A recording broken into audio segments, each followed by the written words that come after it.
Som. Queridos irmãos, uma boa noite a todos. Que a graça e a paz estejam com todos. Amém?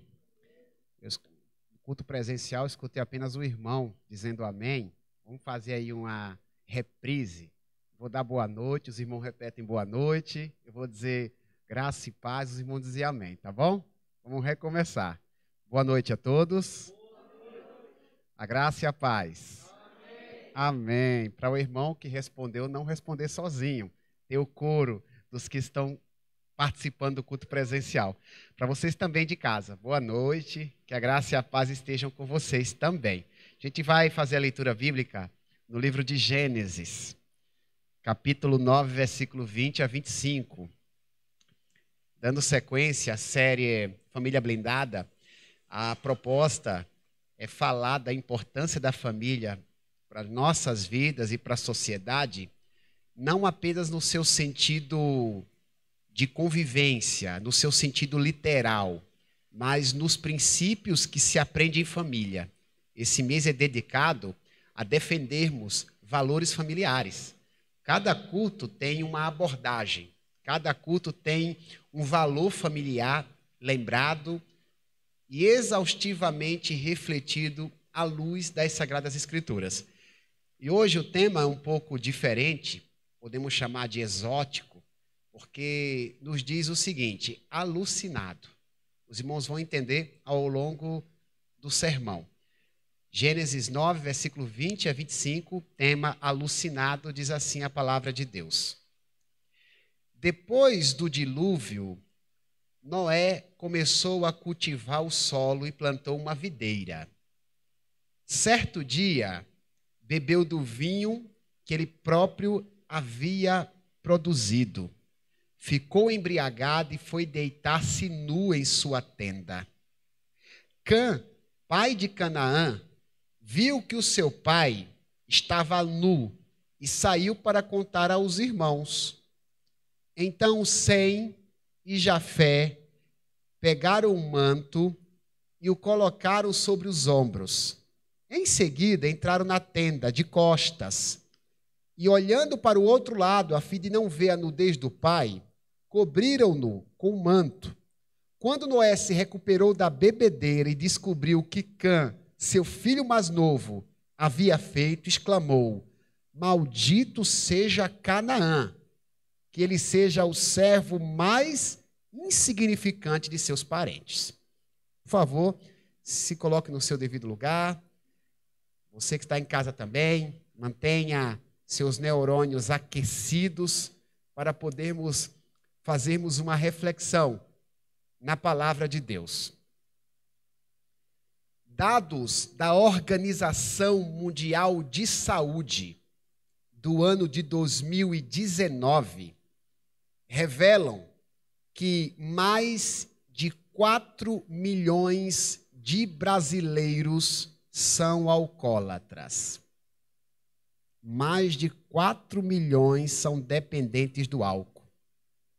No mesmo ano, a Fundação Oswaldo Cruz constatou que existem mais de 3,5 milhões de dependentes químicos no país. 3,5 milhões de dependentes químicos na nossa nação. Tanto as drogas lícitas, como também as drogas ilícitas, causam danos terríveis a milhares de famílias. Por conta delas, casamentos estão sendo dissolvidos, mulheres estão sendo espancadas, filhos estão se perdendo. Essa diluição familiar, por causa dos alucinógenos, certamente tem causado muita preocupação no coração de Deus. Deus está preocupado com essa dissolução das famílias. A Bíblia não apresenta textos diretos, textos claros. Precisamos ser honestos nesta pregação. A Bíblia não apresenta textos claros e diretos que proíbam bebidas alcoólicas, cigarros ou qualquer outro tipo de narcótico. Você não vai encontrar um texto claro que proíba os seres humanos de ingerirem esses tipos de produtos.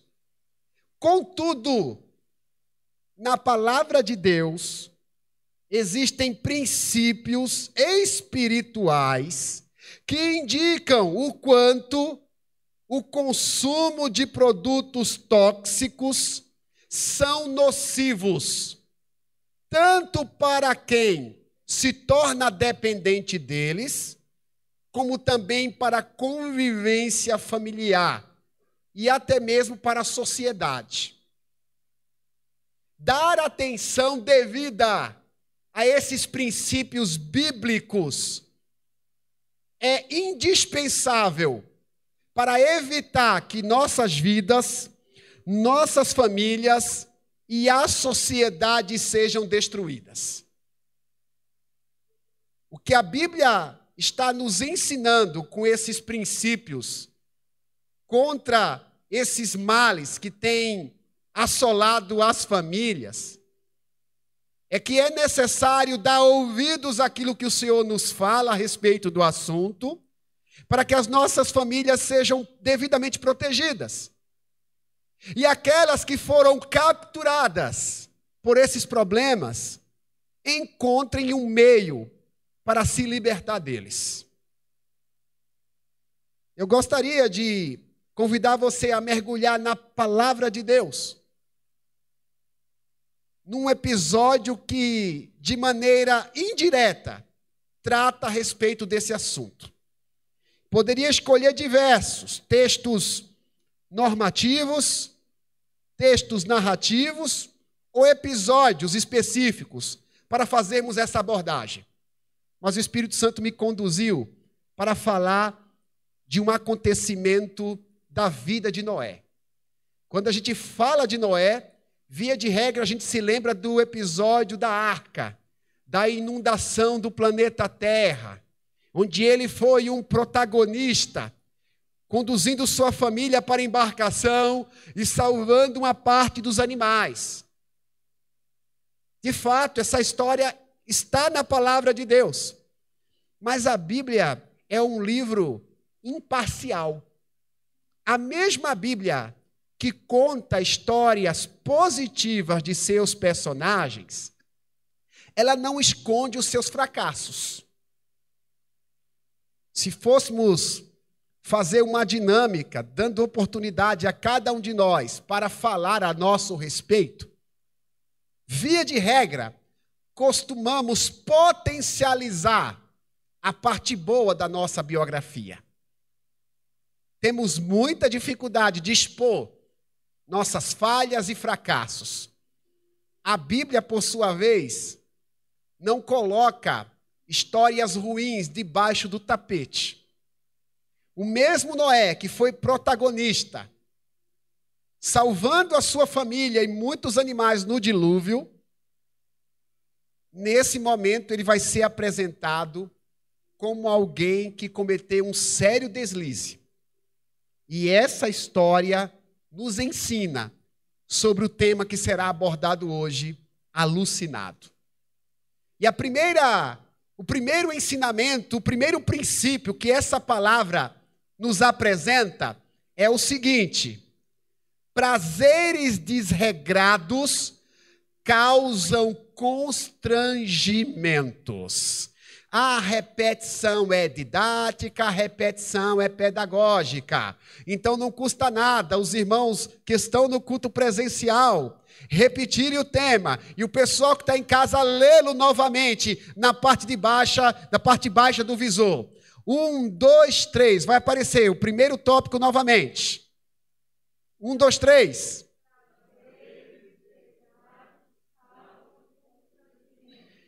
prazeres desregrados causam constrangimentos.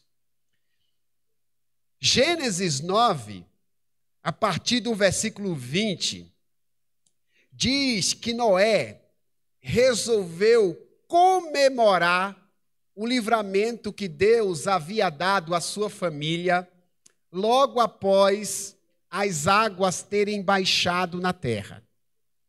Assim que Noé e sua família, juntamente com os animais, desembarcaram da arca, Deus fez aparecer no céu um lindo arco celeste, que hoje chamamos de arco-íris, que servia de sinal que Deus protegeria a terra de ser destruída novamente com água. Noé resolve fazer uma comemoração. Sabe aquela festa que eu e você fazemos em datas especiais? Festa de aniversário, bodas de prata, bodas de ouro, bodas de diamante. As coisas estão modernas. Os pais dessa geração, eles deixaram para trás o tal de aniversário, né? Hoje tem o mesesário, não sei se é assim que pronuncia-se, né? Mês a mês tem uma comemoração e não há problema. Nós temos uma natureza festiva. E Noé também tinha esse mesmo sentimento. Ele quis fazer uma comemoração. A intenção dele não era ruim. Irmãos, coisas boas merecem ser comemoradas com muita alegria. E, por favor, você que me ouve aqui no culto presencial, você que me assiste, tire da sua cabeça a ideia de um Deus carrancudo, de um Deus que não sorri, de um Deus que fica incomodado com gargalhadas. Olhando para a Bíblia, a gente descobre um Deus bem-humorado. Deus é um Deus de bom humor. Isaías 60, versículo 1, na Bíblia Viva diz assim: levanta-te, sorria, porque o Senhor também sorri para ti. Deus, ele também sorri. Deus se alegra com nossa felicidade, com nossa alegria. Não há nenhum problema em sentirmos prazer. Deus não é avesso ao prazer. Deus criou você para sentir alegria, sentir prazer. Não havia problema de Noé participar de uma festa comemorativa. O grande problema de Noé foi a forma que ele escolheu para comemorar. Está aí a fronteira que precisa ser observada. Não há pecado em fazermos comemorações. Não há pecado em sentirmos prazer. Não há pecado. Não há pecado em nos alegrarmos. Não há pecado. Não há pecado em ouvirmos ou contarmos piadas saudáveis.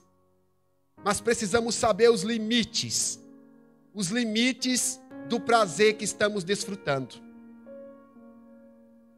Noé escolheu comemorar aquele acontecimento bebendo desregradamente o vinho de uma videira que havia plantado assim que saiu da arca. Noé sai da arca, ele faz a plantação, ele planta uma videira, ele vê aquelas uvas viçosas e resolve naquele momento comemorar bebendo do fruto da sua plantação. A Bíblia diz que Noé, ele bebe desregradamente a ponto de ficar bêbado e alucinado, sem qualquer tipo de sobriedade. Noé perde a sobriedade de tanto beber.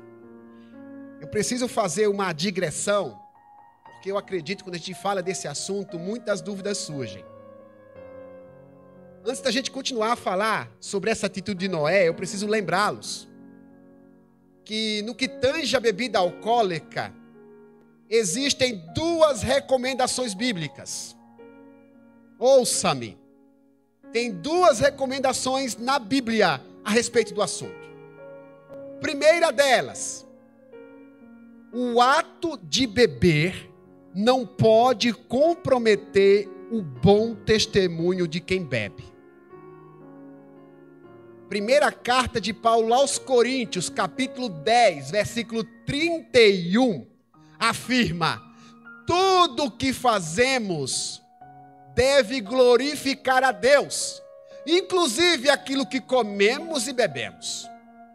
O texto diz mais ou menos assim: portanto, quer comais ou bebais, fazei tudo para a glória de Deus. Deus precisa ser glorificado naquilo que a gente põe no prato e naquilo que a gente põe no copo. Deus tem tudo a ver com aquilo que você come e com aquilo que você bebe. Romanos 14, 21 é mais específico. Romanos 14, 21, a Bíblia Sagrada declara que se o ato de beber, o texto chega a dizer, o ato de beber vinho, provoca escândalo nas pessoas que estão à volta. Romanos 14, 21 diz que a pessoa não deve beber vinho.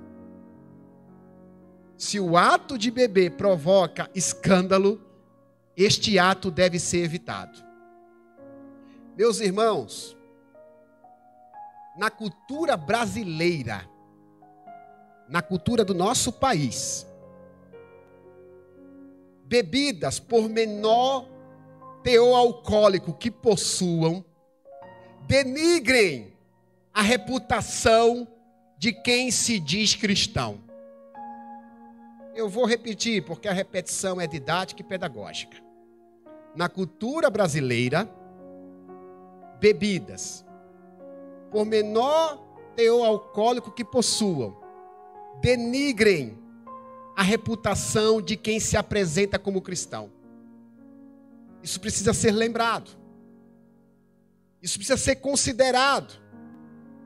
Beber em público ou fazer postagens com bebidas nas redes sociais prejudica o testemunho de quem serve a Deus. Eu não estou falando isso para você correr para as suas redes sociais e começar a olhar para os crentes que postam vinho, cerveja, pelo amor de Jeová. Eu vou ser bem lacrador com a minha frase agora, e bem direto. Cada um tome conta da vida que Deus lhe deu. Crente em Jesus não é para estar bisbilhotando as postagens do outro irmão ou de outros crentes. Cada um vai dar conta de si mesmo diante de Deus. E nem precisa bloquear o pastor na rede social, para o pastor não ver o que você posta. Até porque o pastor não tem rede social, menos o pastor dessa igreja. Estamos fazendo essa recomendação porque o princípio bíblico nos ensina que a bebida, mesmo em pouca quantidade, se ela trouxer má reputação para quem bebe, ela deve ser evitada. Falei da cultura brasileira. Na cultura brasileira, se você se apresenta como um servo de Deus, para alguém que te vê bebendo, dificilmente você vai ser levado a sério. Mas tem uma outra recomendação bíblica que é mais aguda ou grave, dependendo do ponto de vista. A primeira, eu já disse, o ato de beber não pode comprometer o bom testemunho. A segunda e não menos importante, a embriaguez é reprovada por Deus. Beber a ponto de perder a consciência é pecado em qualquer cultura. O ato de beber publicamente varia da cultura que você está inserido. Mas o ato de se embriagar é pecado em qualquer lugar do universo.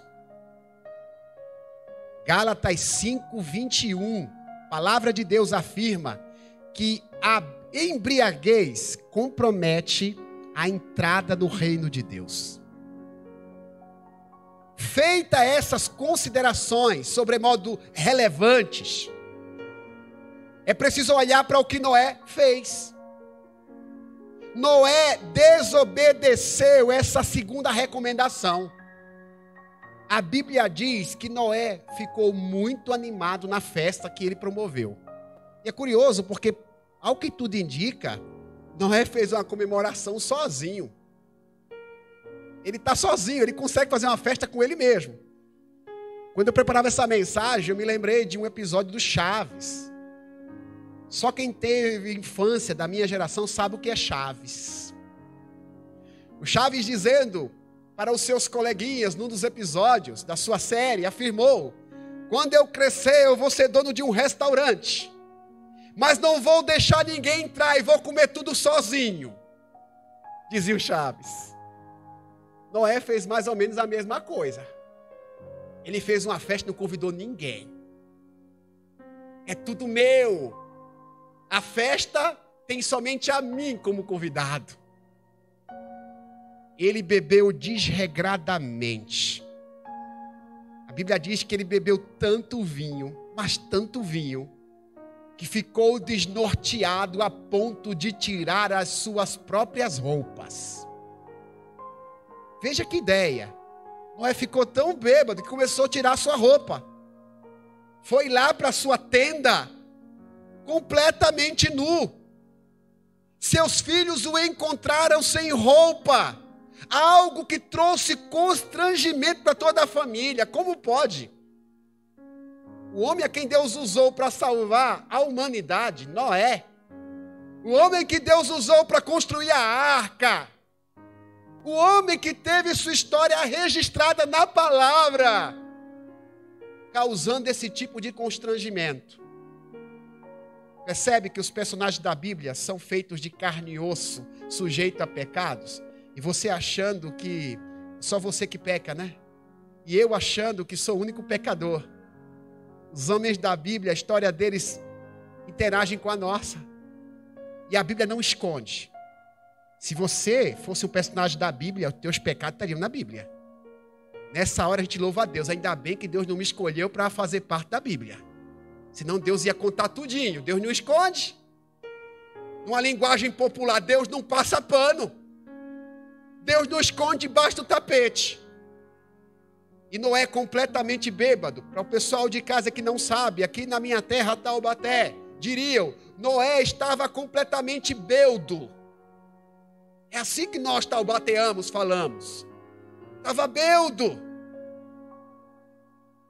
Irmãos, a bebida alcoólica provoca comportamentos insanos. Se você fizer um estudo científico a respeito do tema, você vai descobrir isso. A bebida alcoólica, ela muda nossas reações. O jeito de reagir a uma situação de uma pessoa sóbria é diferente de uma pessoa que está sob os efeitos do álcool ou de qualquer tipo de narcótico. Trata-se de um prazer desregrado. Pelo bem da nossa vida, da nossa família e da sociedade, devemos evitar tudo aquilo que possa interferir na nossa sobriedade. Deus quer que a gente tenha uma vida prazerosa. Deus não é anti-prazer. Eu falei isso no início da mensagem. Deus quer que você sinta prazer.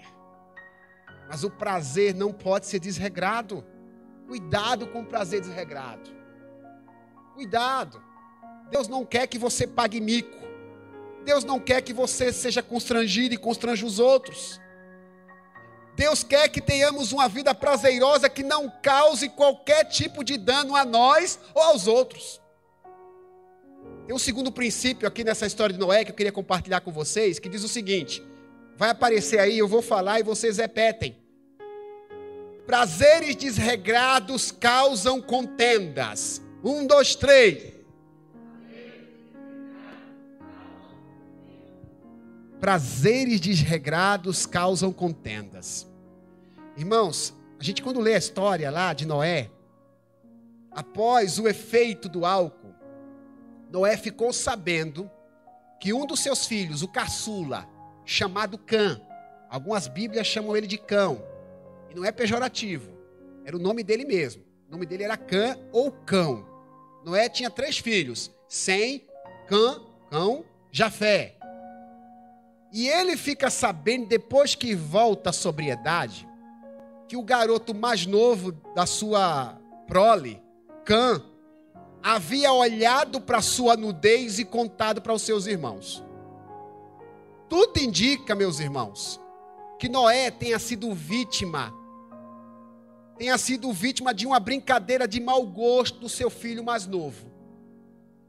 O seu filho mais novo aproveitou a situação do pai para fazer algum tipo de piada, para depreciá-lo, para desrespeitá-lo. Olha que confusão. Noé exagera, o filho mais novo desrespeita. A confusão se concretiza naquela família. Noé fica irritadíssimo.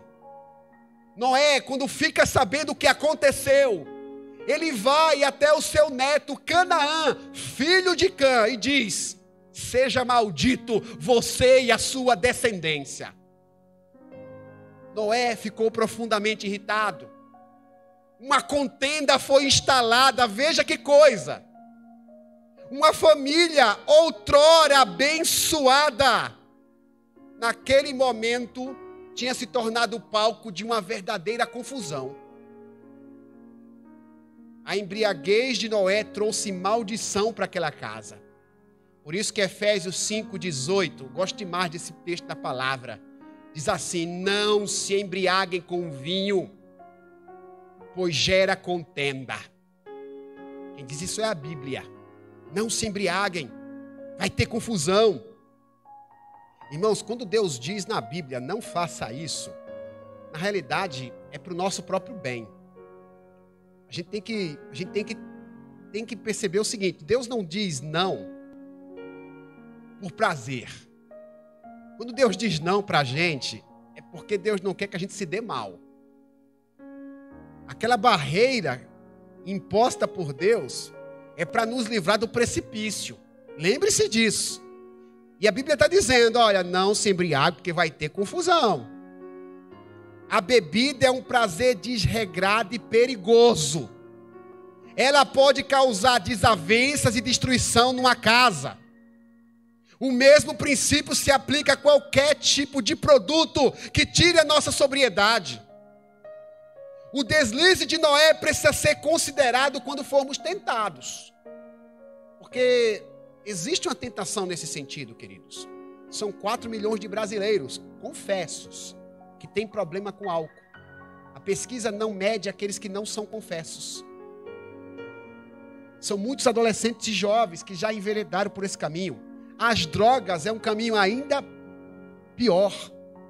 Isso tem causado um grande alvoroço, uma grande choradeira, uma grande tristeza, uma grande opressão. Deus deseja que nós e nossos familiares tenhamos uma vida regrada de prazeres abençoados, prazeres saudáveis. Efésios 5,18 diz que não se embriaguem com o vinho, onde há contenda. Mas esse mesmo texto completa afirmando: se embriaguem com o poder do Espírito Santo de Deus. A presença de Deus, queridos, tem um prazer muito mais elevado que qualquer prazer mundano. Não estou falando prazer somente na hora que a gente canta, na hora que a gente ora. Deus também tem prazer que nos proporciona numa vida cristã que possamos cultivar. A presença de Deus nos proporciona coisas boas, muito melhores do que qualquer prazer desregrado desta vida. Quando a Bíblia nos recomenda distanciamento dos prazeres desregrados, não se trata de uma condenação antecipada para quem quer que seja. Deus, ele é sensível, ele compreende as fraquezas de cada um. Ontem eu falei sobre o desregramento sexual. A mensagem que eu preguei ontem tem o mesmo princípio da mensagem de hoje. A proposta divina não é condenar quem cometeu pecados sexuais ou tampouco pecados da natureza que estamos pregando hoje. Pelo contrário, a palavra de Deus está querendo restaurar, está querendo libertar, orientar. Como eu disse, não se trata de uma condenação antecipada. Pelo contrário, Deus tem poder para libertar famílias que estão oprimidas por esses males. Deus tem bons pensamentos a seu respeito. Você de casa, Deus tem bons pensamentos sobre você. Deus tem boas ideias para a sua família, para a sua história. Ele deseja que os lares sejam lugares de bênção e não de maldição. Lembra da história de Noé? Estava tudo maravilhoso. Era a única família da terra. Todo mundo tinha morrido. Estava maravilhoso. A confusão se instalou. Noé exagerou. O seu filho desrespeitou. Noé ficou revoltado, lançou uma palavra de maldição. O ambiente ficou desequilibrado. O propósito de Deus é que a tua casa seja um pedaço do céu. Um lugar de alegria, um lugar de saúde mental. É necessário sempre convidarmos Deus para fazer parte das nossas casas. Que possamos fugir de tudo aquilo que nos tira a sobriedade. Tudo aquilo que nos desvirtua do que é sadio. Que a gente possa se distanciar. Para que Deus se revele de maneira intensa em nossos lares. Deus tem bons pensamentos a respeito das nossas famílias. Cultivemos esses bons pensamentos de Deus. Deus quer que as nossas famílias desfrutem o melhor dessa terra. Você pode ficar em pé, por favor, por gentileza? Eu quero orar. Quero pedir a Deus para te abençoar. Deus está nos relembrando um princípio que infelizmente está sendo esquecido. A gente não pode jamais impor regras não previstas pela Bíblia. Isso é um mal religioso terrível. A igreja não pode cometer o pecado de produzir mandamento para gerar bons comportamentos. A gente precisa ser fiel ao que está na Bíblia. E como eu falei no início da mensagem, no desenvolvimento dela, o problema não está na bebida em si. Não temos um texto sequer que condene a bebida em si. O problema está no modo como lidamos com ela. Na cultura brasileira, mesmo que uma pessoa beba apenas socialmente, ela está colocando em risco a sua reputação. Usa essa expressão socialmente porque no século XXI, quando muitos crentes descobriram na Bíblia, muitos religiosos descobriram na Bíblia que a bebida em si não é pecado, parece que correu-se para o extremo. Então agora a gente pode beber. A gente pode se drogar. A gente pode até postar nas redes sociais. Irmãos, a Bíblia nos orienta a lidarmos corretamente com a bebida. Se necessário for, a gente tem que entrar numa lei seca. Sim, para Deus ser glorificado. Claro que sim. Porque uma coisa pode conduzir a outra, pode conduzir à embriaguez, que é um pecado que compromete a entrada no reino dos céus. E a mesma Bíblia que nos recomenda nos distanciarmos dessas práticas, é a Bíblia que nos ensina que Deus é o Deus que liberta. Irmãos, Deus é o Deus que pode libertar uma família. Eu tenho no rebanho que eu cuido mães que choram porque seus filhos são dependentes químicos. Isso tem se tornado, infelizmente, cada vez mais natural. E acredite, vai se tornar pior ainda quanto mais se aproxima o tempo do fim. O mundo está sendo preparado para normalizar tudo aquilo que é errado. Leis estão sendo produzidas para que tudo seja normalizado. Teu papel não é desistir de você, desistir da sua família, não é. Teu papel é lutar pelos valores que a palavra do Senhor te ensina. Eu vou orar para que Deus se revele, eu vou orar para que Deus preserve, eu vou orar para que Deus liberte, eu creio. Você que está em casa, quem sabe alguém que esteja me assistindo não aguenta mais, pois está emaranhado num vício. Quem sabe alguém que está em casa esteja pensando no filho, na filha. Quem sabe você que está me ouvindo e esteja pensando no cônjuge, ou numa pessoa muito querida, que precisa de libertação, eu vou orar, porque Deus é Deus libertador. O salmista diz que Deus é o nosso rochedo, o nosso libertador. Deus é a nossa libertação. Acredite. Você crê, se você crê, você ouve a minha oração. Se você tiver força, você ora comigo. Se você não tiver força, não tem problema. Você pode ouvir a minha oração. Você pode ouvir a minha prece. E Deus há de se revelar a você. Deus há de curar. Deus há de transformar. Eu creio. Não por conta das palavras de quem pregou hoje. Eu creio por causa da palavra de Deus. Meu Senhor, são 4 milhões de brasileiros reféns do álcool. São 3,5 milhões de brasileiros dependentes químicos. Meu Deus, são famílias aborrecidas, entristecidas. Mas muitos desses, ó Senhor, procuram ajuda. E o papel da tua igreja não é condená-los ou julgá-los, é ajudá-los. E eu os ajudo em oração, meu Senhor. Meu Deus, além de pregar o que está na tua palavra, o que eu posso fazer é apresentar essas pessoas que estão aprisionadas diante de Deus, para que Deus interfira na história delas. Não é o teu propósito que haja contenda, não é o teu propósito que haja destruição, não é o teu propósito que haja maldição. Os teus planos são perfeitos, ó Deus. Eu oro, meu Deus, para que os que sentem-se aprisionados ouçam o barulho das correntes caindo no chão, em nome de Jesus.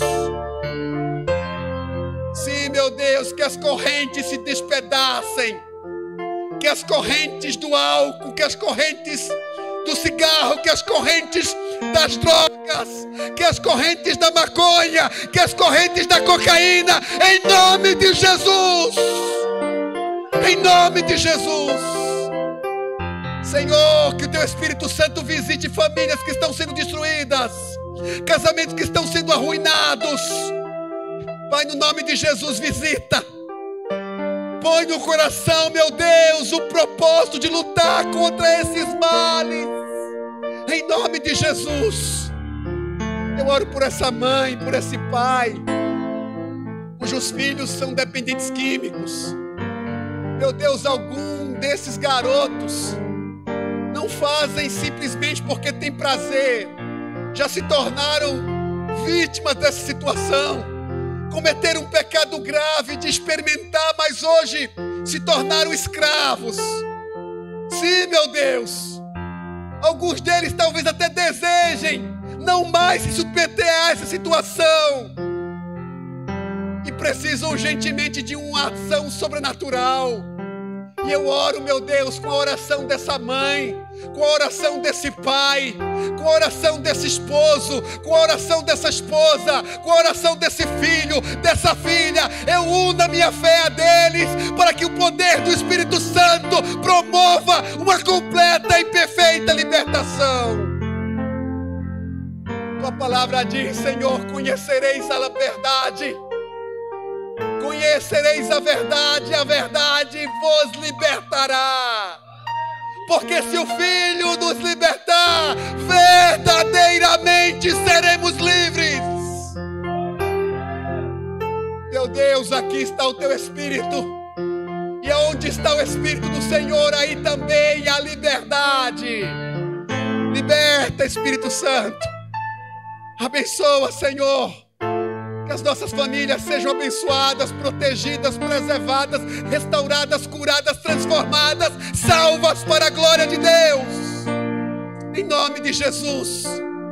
Visita-nos, Senhor. Mesmo aqueles que estão em casas, que sintam o poder de Deus. Que eles sintam o Espírito Santo. Que essas pessoas que são alvos da nossa oração, aonde estiverem, elas sintam algo diferente, elas sintam mover no coração. Em nome de Jesus. Que elas sintam, meu Deus, um arrepio na alma, que elas sintam o sinal do poderio do Senhor e da ação do Espírito Santo.